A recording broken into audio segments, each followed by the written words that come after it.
Mais uma vez, de volta aos anos 70, e de Paris resolvemos fazer uma viagem com um grupo de amigos, mas cada dois partiram na direção da África do Norte, mais especialmente na direção do Marrocos. O Marrocos é até hoje um celeiro do imaginário europeu. É incrível, os franceses fazem uma fantasia, né? Pelo menos faziam no meu tempo uma fantasia com Marrocos. E os meus amigos franceses também tinham essa adoração, porque eles iam tomar sol no Marrocos. Eles voltavam com uma tonalidade de pele diferente do Marrocos. E acabei sendo convencido pelo meu amigo francês que visitar o Marrocos era uma obrigação aos que gostam do belo, do sensorial, da vida simples. E assim fomos. Fizemos um roteiro enorme, porque você tem que atravessar toda a França, depois a Espanha, e atravessar o Estreito de Gibraltar. Finalmente chega na África, não é? Que está ali muito perto. A ideia fundamental era chegar até a cidade de Essaouira, um antigo povoado que era o paraíso perdido. Mas para isso você precisa passar por vários vilarejos e cidades do Marrocos. Era realmente uma viagem fantástica para mim. Eu nunca podia ter imaginado que eu ia conhecer um país de uma cultura árabe tão diferente, tão maravilhosa. E para a gente ilustrar um pouquinho essas páginas dos anos 70, escolhemos um pintor inglês chamado John Lewis, que nós estamos vendo aqui na primeira imagem da aula 3, que tem o título de Dois Interlúdios Barrocos. Perdão, dois interlúdios marroquinos, por favor. Não tem nada de barroco por lá. Digamos que esses dois interlúdios são exatamente o John Lewis, que a gente escolheu para ilustrar, e também o outro, um francês bem conhecido da gente, que é o Henri Matisse, que também viaja ao Marrocos e tem uma experiência ímpar e descobre uma nova luz, um novo mundo. É muito interessante. E essa cena simples que nós estamos vendo, mas ao mesmo tempo extremamente requintada, com os seus tapetes, as suas cerâmicas, os seus azulejos, as suas parreiras, e essa vida entremeada pelas cabras, pombas, cachorros, é muito interessante. Na verdade, cachorro, eu estou vendo aqui na nossa cena do pátio árabe, é estranho, porque os árabes têm uma relação muito bizarra com os cachorros. Inclusive no Alcorão tem referências de espíritos maléficos. Os cães não são muito bem-vindos. Eu me lembro que na volta, quando eu resolvi deixar meus amigos em Essaouira e peguei um trem e quis fazer uma viagem sozinho e acabei tendo um evento bem complexo, porque me roubaram o saquinho com o dinheiro que estava dentro da mochila e eu fiquei completamente sem dinheiro. Mas me virei muito bem, porque acabei vendendo a minha valise de um couro sintético, que eles gostavam muito daquilo, então vendi aquilo, peguei uma cesta e fui me virando.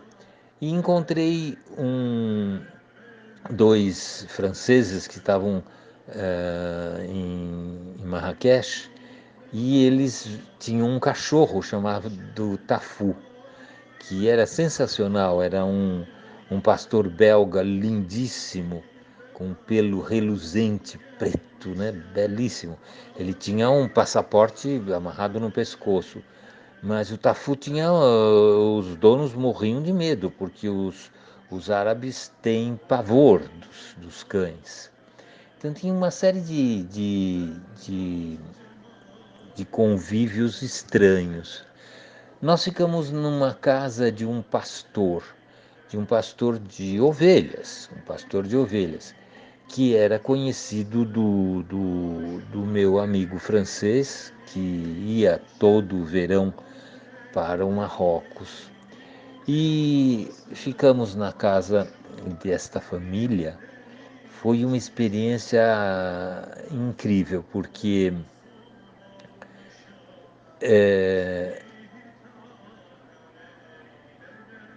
o mobiliário que não existe, que é tudo no chão, sobre os tapetes.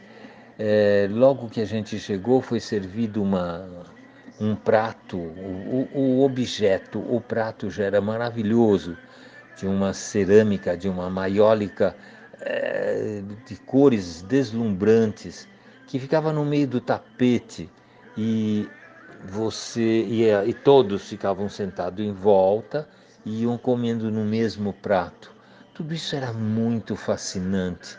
E depois esse cachimbo que a gente pode ver na mão do homem barbado que está na porta, esse cachimbo também, depois da refeição, você fuma no cachimbo com toda a família, né?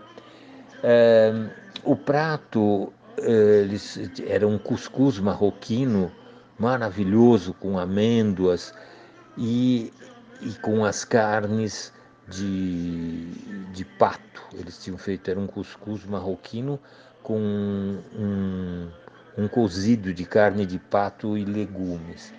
E então, como o pedaço da carne de pato era o mais nobre, eles rodam o prato na direção do hóspede, né? Então você tem todo um acolhimento especial. Isso foi na cidade de Fez. Foi deslumbrante isso, mas nós estávamos chegando na África, chegando no Marrocos.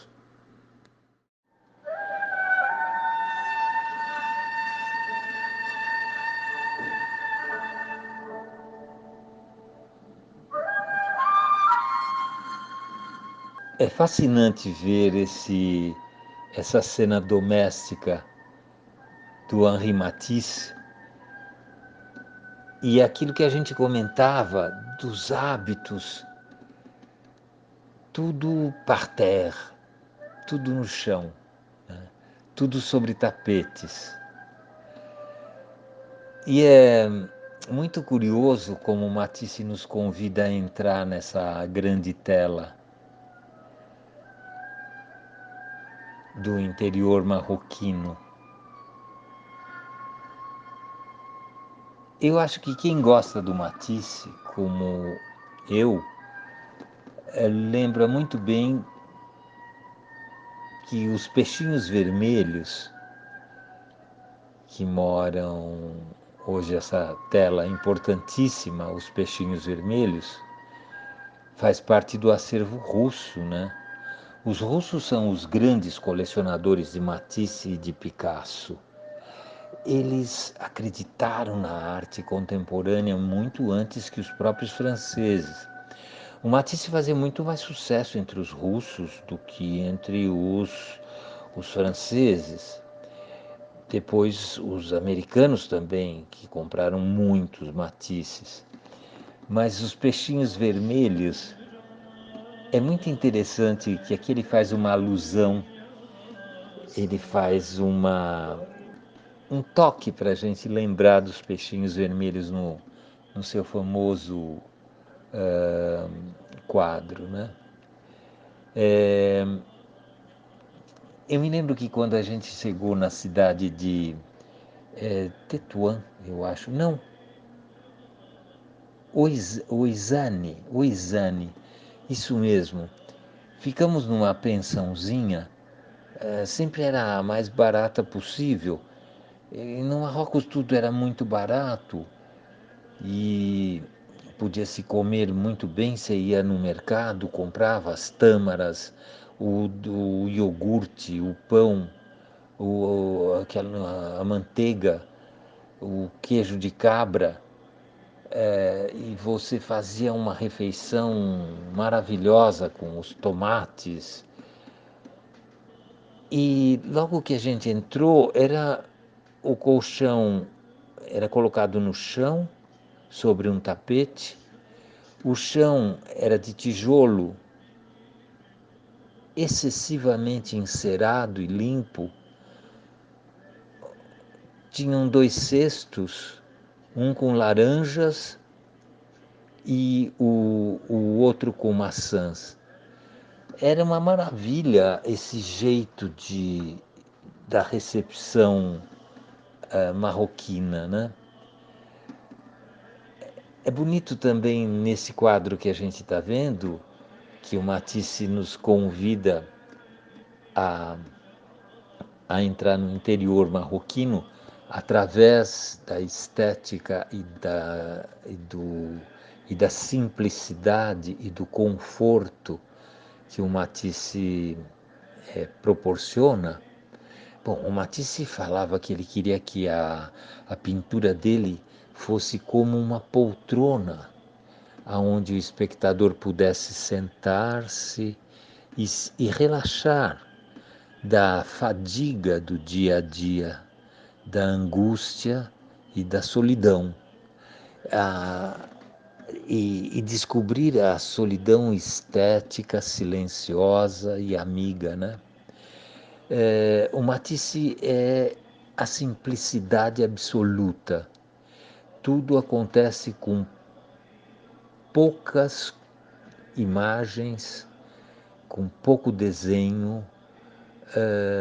Essa família marroquina parece uma família de pequenos fantasmas que povoam um lugar simples, limpo e bonito.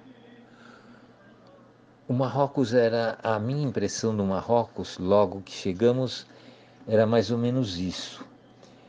Agora, isso não significa que a cidade não seja absolutamente infernal, barulhenta e ruidosa e com problemas de saneamento e tudo isso.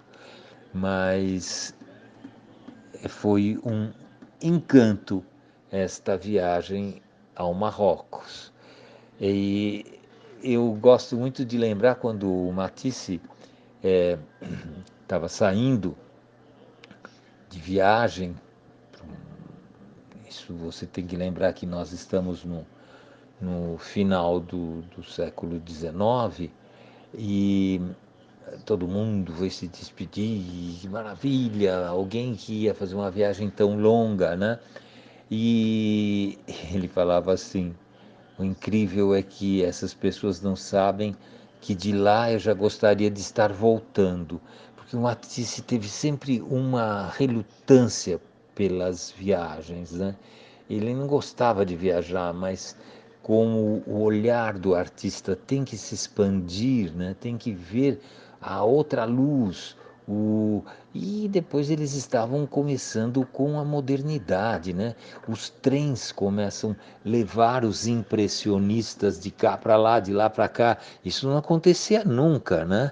Era muito difícil de você se locomover. Imagina alguém no Renascimento, na Idade Média, pra se locomover. Aquela famosa história do Dürer, que queria ver uma baleia que tinha encalhado no porto de Gênova.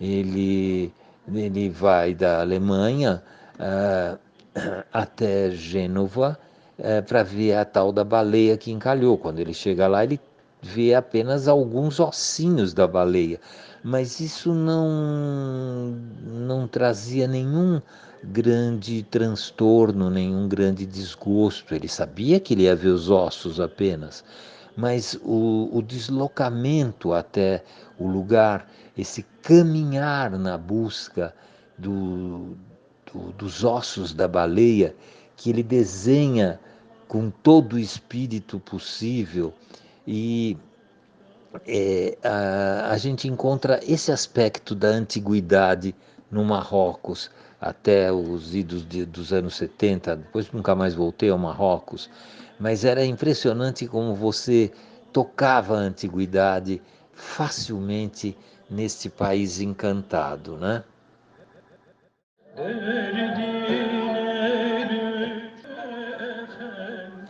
Ainda na cidade de Fez, nós estávamos indo em direção a Essaouira, eh, na casa do nosso anfitrião, o pastor de ovelhas, amigo do meu amigo. Chegou uma hora que nós tivemos que pedir, por favor, a gente queria tomar um banho, né? Ah, pois não.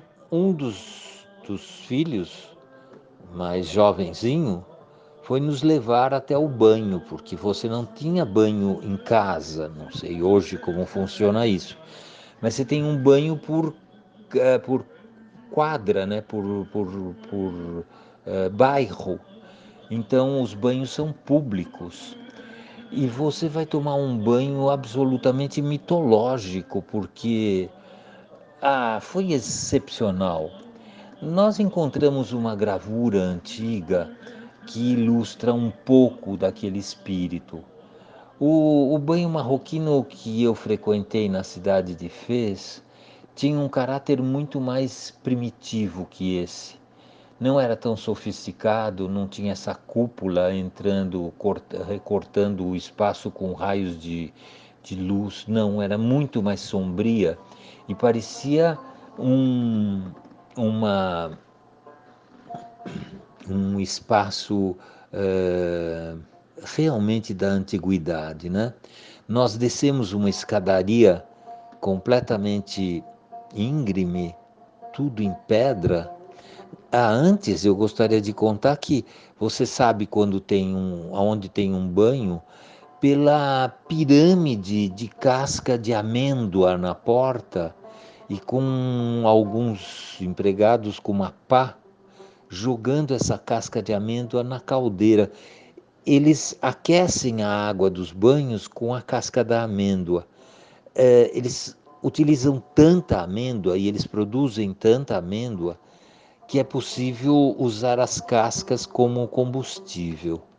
O perfume da amêndoa, da casca da amêndoa torrada é incrível, porque você já começa a se inebriar na entrada do banho.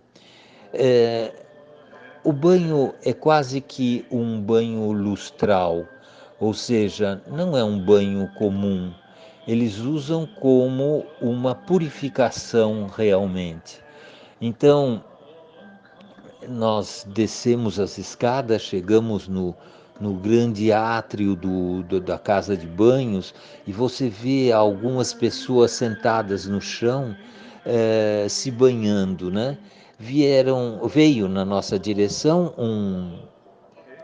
um, um ancião, uma criatura realmente de barbas longas, segurando dois baldes super pesados, baldes de madeira, um com água quente, outro com água fria. nos deixou perto, assim, aquilo. A gente foi se acomodando ali naquele canto. É, você tem uma roupa chamada djilabá, que você usa, é muito confortável. É como se você pudesse ficar com o seu roupão de banho o dia inteiro. É uma maravilha, com capuz. É, eu também consegui um de lavar, eu ficava muito feliz dentro daquela roupa. E, e depois o ancião volta na nossa direção, trazendo uma cesta com laranjas e uma outra cestinha com flores de laranja. A gente deixa umas canecas de bronze que estão por todos os cantos e você vai tomando banho. Um balde, a água era quentíssima e a outra, a água era gelada. Então você ia misturando aquilo e ia tomando banho. Você não precisa usar sabonete, eles se esfregavam com as flores de laranja. Era uma coisa absolutamente inebriante, né? Porque o perfume da flor da laranja fica fixado na pele até um outro dia. Você não pode tomar banho todo dia, porque um dia é para os homens, outro dia é para as mulheres. Você toma banho um dia sim, um dia não. Mas nada muito dramático, tudo bem possível. Esse ambiente maravilhoso, esfumaçado, antigo. Quando eu digo antigo, eu quero dizer pertencente à antiguidade, uma coisa que nós não conhecemos mais e que os árabes conservaram. Quero crer que até hoje, mas certamente sim, porque mesmo em Paris tem uma amama, que é o banho turco, né? Aquela casa onde você vai, eh, acho que é perto do Maré, eu acho, que você pode fazer ó, o banho antes da refeição, né? É muito interessante. E logo que saímos já estava começando a escurecer e foi muito bonito ver pela região os pastores voltando do campo com as suas ovelhas. As cenas eram absolutamente da antiguidade. Foi a primeira vez que eu senti essa sensação. Eu não podia nem comentar, porque eu estava tão tomado pelas imagens. Eu anotei tudo o que pude, mas era pouco, anotei pouco. Era muito mais que isso que eu estou falando, que são as minhas anotações, sobretudo essa do banho coletivo, que foi uma experiência inigualável.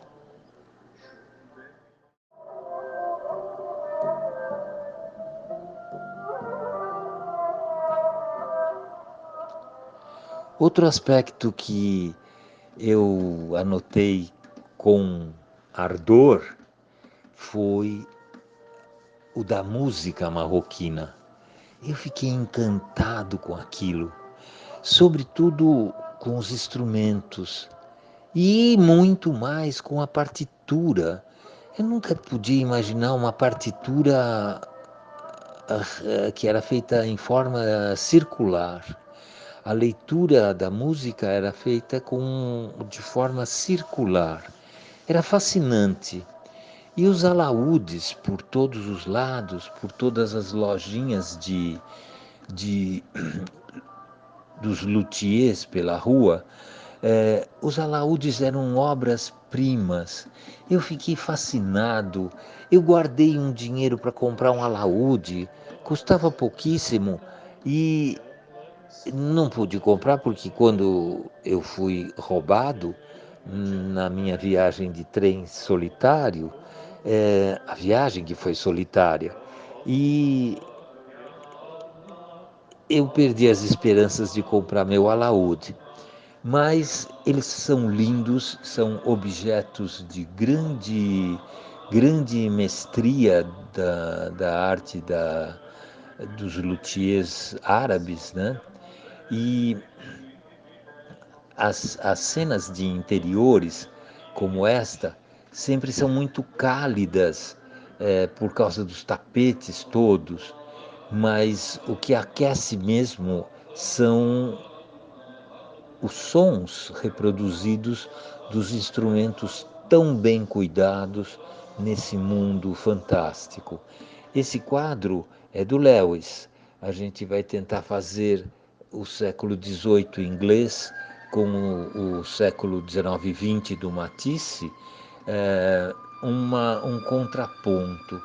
Na verdade, tudo que a gente está fazendo hoje aqui é um contraponto. A intenção é justamente é, parecer um mergulho nas memórias de um contador de histórias, para que a gente possa passar esses dias que ainda nos faltam, possivelmente muitos dias, com algum entretenimento do mundo exterior, né? E também do nosso mundo interior. Eu gosto muito desse quadro, essa postura da menina e do ancião. As cenas de interior no Marrocos são sempre muito comoventes, porque lá você vê as mulheres sem o véu. Então, elas têm cara que a gente nunca consegue ver, né? Elas são belas e algumas muito talentosas, por incrível que a gente possa crer. São ambientes realmente fascinantes.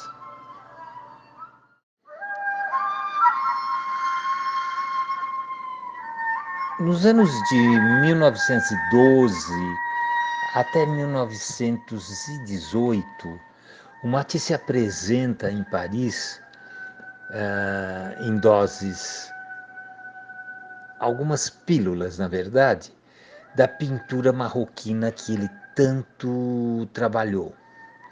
Foi um furor no meio dos galeristas e dos colecionadores de arte contemporânea na época.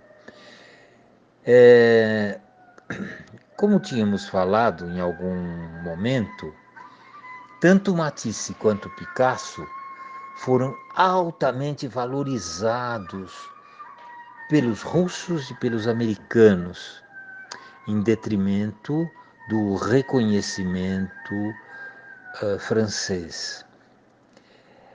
É genial o jeito e a simplicidade e a economia que ele vai trabalhar os temas do Marrocos.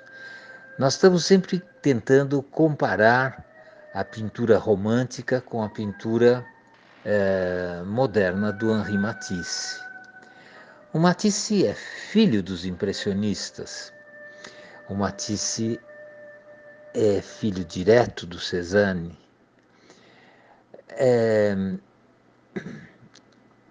Mas levada às últimas consequências, a economia do desenho e a pureza das cores, né? Veja que sensacional como ele abre essa porta, possivelmente para o mar, e o azul de fora penetra todinho para dentro da casa marroquina, tingindo todo o chão e as paredes. Esse tapete vermelho da entrada é um negócio fantástico, como ele sabe usar as cores puras de uma forma escandalosa para a época, né? Eu gosto muito dessa parede caiada de branco pela metade, essa parede em branco e azul. Não sei se eu estou me repetindo, mas ela nos lembra muito as cores do Brasil colonial, né? As casas, os casarios de Ouro Preto, os casarios de Paraty, nesse tom de azul e branco que tanto ah, gostavam os nossos antepassados, as janelas esse azul de cobalto nas janelas e as paredes brancas. Eu gosto muito desse pedaço branco que não acaba, você não sabe se é o azul ou o branco que parou de funcionar aí, né? E nós temos que pensar um pouquinho, se a gente lembrar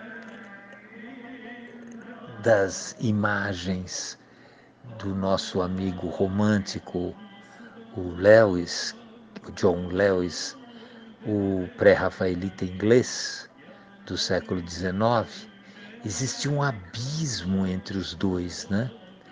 Um abismo entre o pincel livre e solto do Henri Matisse e a pintura comedida clássica de interior, uma pintura de ateliê que a luz artificial que o Lewis usa, que é na verdade a luz dos pintores da Renascença.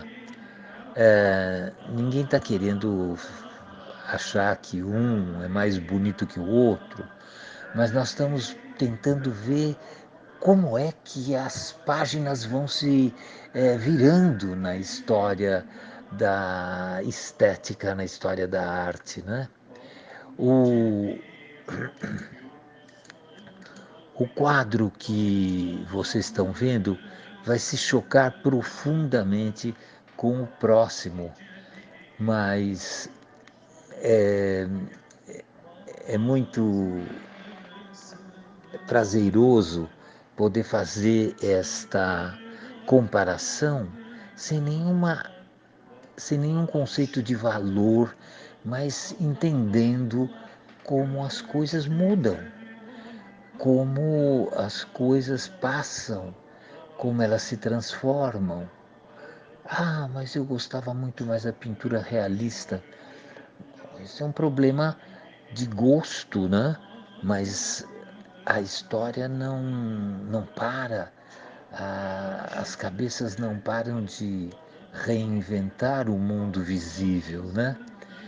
E dessa forma, o Matisse é um dos grandes viradores das páginas da história da pintura.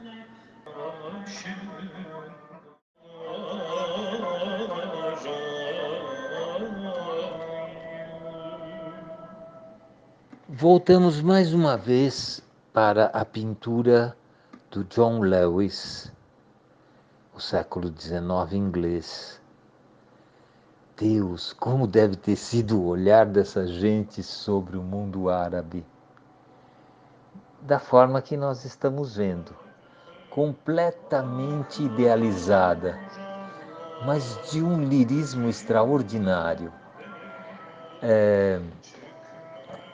Aquela, aquela entrada com a fachada de arco que nós acabamos de ver do Matisse, aquela luz que o Matisse registra naquelas manchas brancas, é justamente esta entrada que você vê à esquerda. É, é um jeito de olhar muito mais acadêmico e tradicional o dos pré-rafaelitas.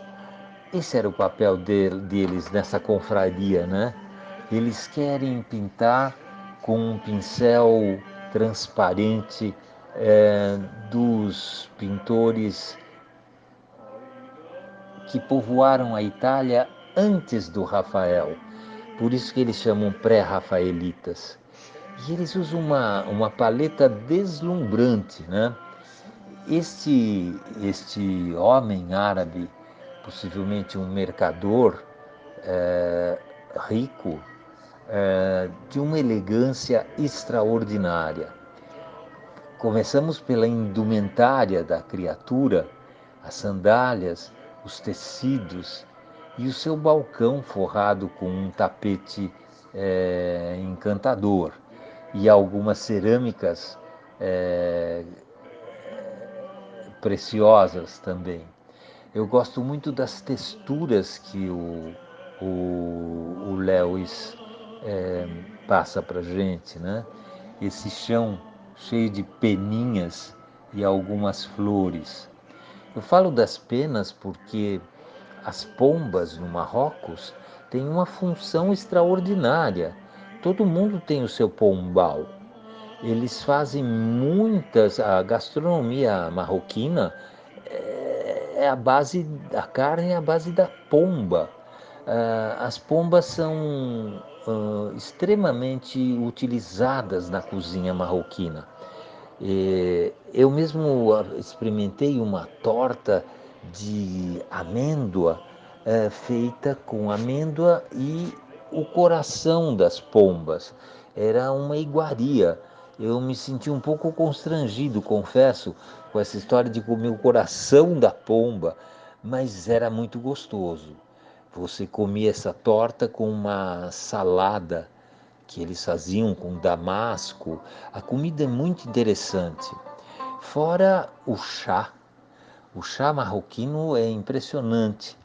Eles tomam um chá de menta fresca, muito doce, mas é tão agradável porque é aquela menta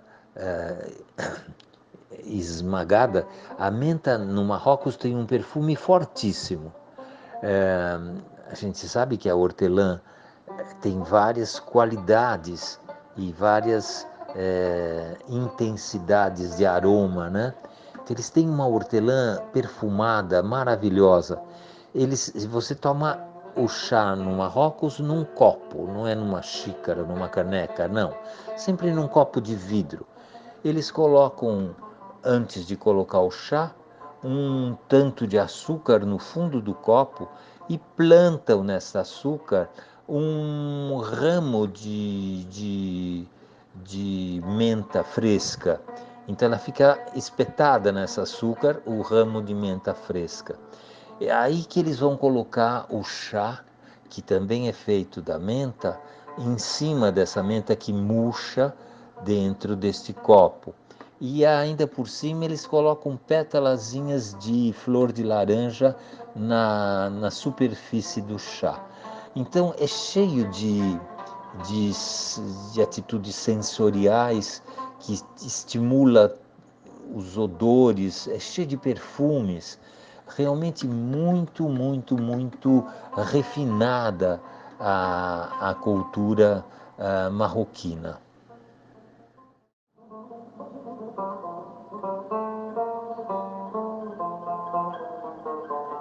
Veja que interessante o olhar do Matisse sobre o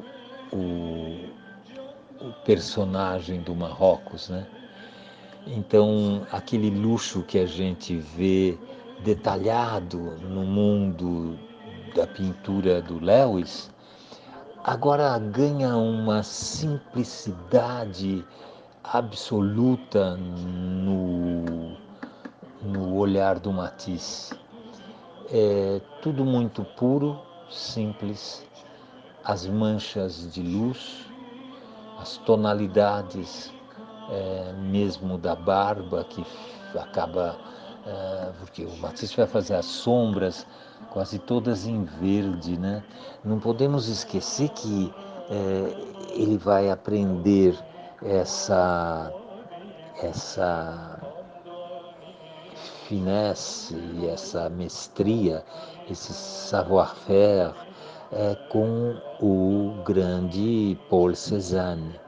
O Cézanne acaba se transformando no grande mestre desses pós-impressionistas todos, né? E, sobretudo, com relação às sombras, não usar mais os castanhos, os marrons, como a gente estava vendo agora há pouco nas pinturas realistas do John Lewis. Aqui as sombras são feitas quase sempre com o verde, né? Não se usa mais o negro. Eh, Poucas vezes a, a cor negra aparece, porque ela absorve demais a luz. Então é uma beleza ver o Djilabá. Essa é a roupa que eu falava para vocês há pouco, é, que é muito confortável e muito elegante.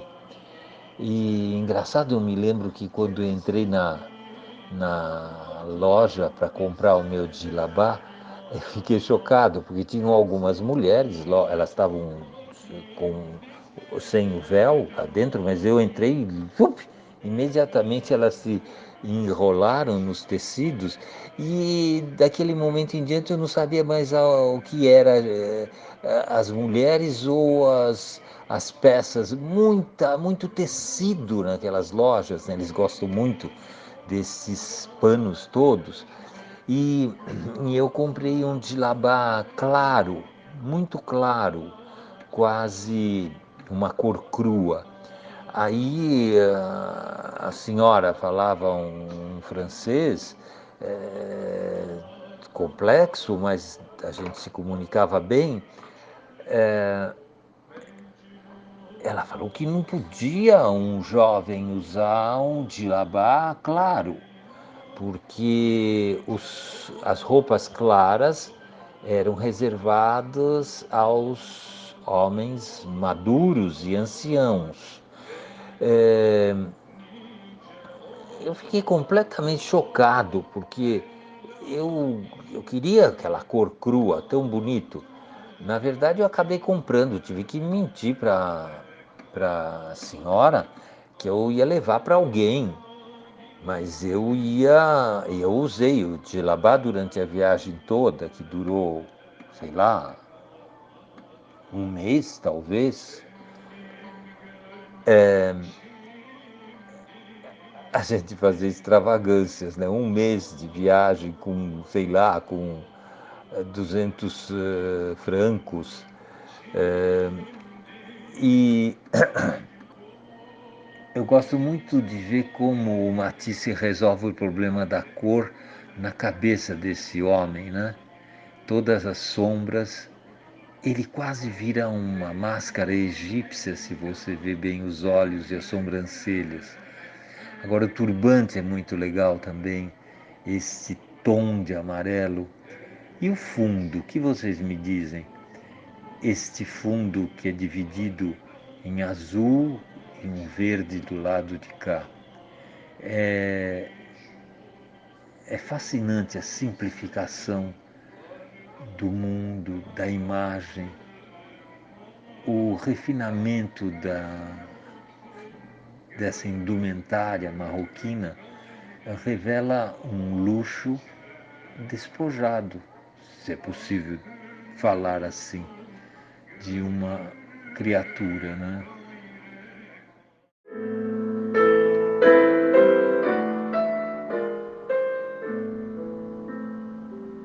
E para encerrar,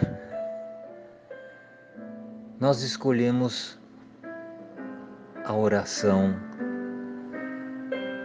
do fim do dia ou a oração da tarde, né? Aquela que os monges beneditinos também fazem, aquela que a tradicional igreja faz nas vésperas, na hora que o sol está se pondo e que você já pode ver o crescente fininho aparecendo nesse céu ainda azul e todos esses minaretes fabulosos da arquitetura árabe bordando todo o espaço. Esse é um Oriente completamente imaginário do Lewis, que a gente escolheu para encerrar a nossa sessão de a nossa sessão das 3 aulas, né? Então, é quase que agradecendo, não, é um agradecimento mesmo da gente poder estar aqui ainda, podendo compartilhar com vocês um pouquinho de um repouso, de uma contemplação, de momentos que eu gostaria de dividir numa sessão presencial, mas que tivemos que fazer assim à distância. Gosto muito de ver este quadro e gosto também muitíssimo de ouvir o Keith Jarrett tocando o seu piano, com quem eu divido com vocês, agradecendo esses momentos que pudemos passar juntos. Eu vou confessar que eu nem sei quanto tempo eu gastei para fazer essas 3 sessões. Não sei se vocês terão paciência para vê-las todas, mas eu espero que de pouquinho em pouquinho vocês possam ver algumas imagens e que traga um repouso, e que a nossa aula seja mais ou menos como a poltrona que o Matisse idealizou para para o conforto da poltrona do Matisse, que ele idealizou para explicar como ele queria uma pintura confortável, né? Uma pintura repousante. Eu queria também que a gente encontrasse nesse nosso diálogo um repouso, o repouso dos peixinhos vermelhos, o repouso dos tapetes marroquinos, o repouso do prazer do banho árabe e do chá de hortelã que nunca mais poderei esquecer.